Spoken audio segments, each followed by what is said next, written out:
Welcome, disciples of distortion, to the altar of amplification. I am the Metal Mistress, your high priestess of power chords, your oracle of overdrive, your dominatrix of decibels. Tonight we cast aside the false idols of pop and plunge headfirst into the sacred scriptures of shred. This is not a casual list. This is a ritual, a reckoning, a riff-soaked revelation. These 5 albums are not merely records. They are relics, each one forged in the fires of rebellion, baptized in blood, and sanctified by the screams of the faithful. They represent the 5 pillars of metal's unholy temple: theatrical horror, underground fury, thrash precision, sonic domination, and glam-drenched devilry. From the cryptic howls of hair metal to the mascaraed menace of thrash, this is a journey through the genre's most glorious contradictions. So light your black candles, lace your boots, and prepare to genuflect before the gods of guitar. The mistress commands it. So let us begin. And here we go. Number 5. Ozzy Osborne. Bark at the Moon, 1983. When the moon rises and the synths shimmer, Ozzy unleashes his most theatrical solo effort, a gothic glam beast with claws. Bark at the Moon isn't just a comeback, it's a resurrection wrapped in velvet and fangs. Jake E. Lee's guitar work is a revelation, slicing through the fog with solos that sound like haunted carnival rides. The title track howls with supernatural swagger, and Rock and Roll Rebel is a snarling declaration of independence from Sabbath's shadow. This is Ozzy embracing the weird, the wild, and the wonderfully unhinged. But beneath the campy horror veneer lies a masterclass in melodic metal. The production is slick without being soulless, and Ozzy's vocals, equal parts Crypt Keeper and crooner, carry a twisted charisma that few can match. It's an album that dares to be theatrical without losing its bite, proving that metal can wear eyeliner and still draw blood. Bark at the Moon is the sound of a legend refusing to fade, instead choosing to howl louder than ever. Just as there will be another Ozzy, there will never be another album like Bark at the Moon. Number 4. Metal Church. Metal Church 1984. Before thrash had its sacred texts, Metal Church carved theirs into steel. Their debut album is a raw, righteous fusion of knob-em melody and American aggression, a sonic cathedral built on riffs and rage. Beyond the Black opens like a funeral procession for false metal, while Hitman and Battalions deliver hammer-blow precision with zero compromise. David Wayne's vocals are pure banshee fury, and Kurt Vanderhoof's guitar work is both brutal and brainy. What makes Metal Church truly divine is its refusal to pick a side. It's not just thrash, not just power metal, it's a glorious hybrid that defies categorization. Gods of Wrath slows things down without losing intensity, proving that even ballads can burn. This album didn't just join the metal conversation, it rewrote the rules. It's the underground's holy scripture, and the mistress demands you kneel before it. I have but one religion, and it is practiced at the Metal Church. Number 3. Testament. The Legacy, 1987. Testament didn't tiptoe into thrash, they kicked the door off its hinges. The Legacy is a debut so confident, so viciously tight, it feels like the work of seasoned veterans. Chuck Billy's vocals channel ancient curses and urban decay with equal venom, while Alex Skolnick's solos are neoclassical lightning bolts. Over the Wall is a prison break set to double bass, and Apocalyptic City is a prophecy carved in concrete and fire. But this isn't just technical wizardry, it's storytelling through shred. Testament builds worlds with riffs, conjuring dystopias and mythologies that feel eerily real. The production is crisp, the songwriting is relentless, and the energy is nuclear. The Legacy didn't just earn Testament a seat at the thrash table, it built them a throne. The mistress salutes this debut as a masterwork of menace and melody. Truth be told, Testament belongs in the Big Four. Your mistress knows who she would bump out, do you?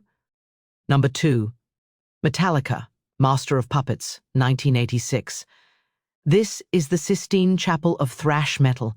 Every track a fresco of fury, every riff a revelation. Master of Puppets is Metallica at their most disciplined and dangerous, balancing brute force with compositional brilliance. Battery ignites the ritual. Master of Puppets pulls the strings with tyrannical precision, and Disposable Heroes, leaves nothing but scorched earth. Cliff Burton's bass is ghostly genius, and Hetfield's rhythm guitar is a chainsaw with a doctorate. What elevates this album to divine status is its refusal to compromise. No filler, no fluff, just 8 tracks of pure, unrelenting excellence. It's progressive without pretension, aggressive without apology. Metallica didn't just master puppets, they mastered metal itself.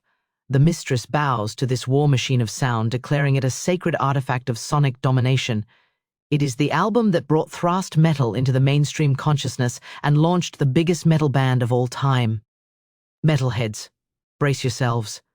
We've clawed through the crypts of doom, scaled the icy peaks of black metal, and moshed through the trenches of thrash. Every riff, every scream, every blast beat has led to this moment. But before we crown the king, a warning: this choice will divide the faithful. Some will hail it as sacred scripture, others will cry heresy. It's not just about technical prowess or historical impact. It's about the raw, unfiltered essence of metal distilled into one unholy masterpiece. The album we're about to name didn't just break rules, it burned them, spat on the ashes, and dared you to listen again. So take a deep breath, sharpen your horns, and prepare for the reveal that will ignite forums, fuel debates, and maybe, just maybe, change your mind. Mötley Crüe, Shout at the Devil, 1983. Glam metal's most dangerous sermon, Shout at the Devil, is masquerade menace wrapped in leather and lust. Nikki Sixx's bass lines throb like nightclub neon. Mick Mars plays like a demon in a dive bar, and Vince Neil screams like a possessed cherub. Looks That Kill and Too Young to Fall in Love are MTV anthems with fangs, while the title track is a ritual chant for eyeliner-wearing outlaws. This album didn't just flirt with danger, it made out with it in a graveyard. But beneath the sleaze lies serious sonic sorcery. The riffs are razor-sharp, the hooks are undeniable, and the attitude is nuclear. Shout at the Devil made glam metal dangerous again. Less hairspray, more hellfire. It's the sound of a band daring you to shout back, and the Mistress declares it the ultimate invocation of style, swagger, and satanic seduction. And thus, the ritual reaches its climax.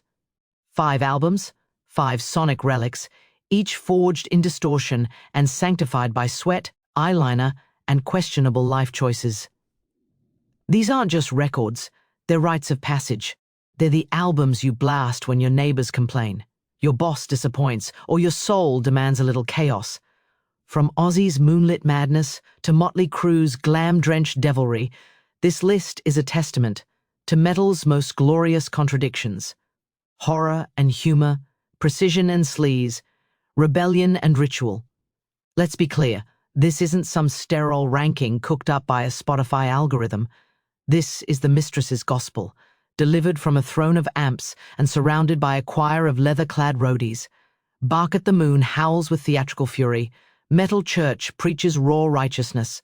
The Legacy thrashes with divine precision. Master of Puppets dominates with cerebral brutality. And Shout at the Devil seduces with masquerade menace and a wink that says, yes, I did steal your eyeliner and your girl. These albums didn't just shape metal, they sharpened it. They taught us that riffs can be sacred, solos can be sermons, and lyrics can be both ridiculous and revelatory. They gave us permission to be loud, weird, dramatic, and unapologetically ourselves. These records are your armor, so light your black candles, lace your boots, raise your horns. The Mistress has spoken, the sermon is sealed, and the only commandment that remains, play it louder, then louder again, and such is the gospel according to the Metal Mistress.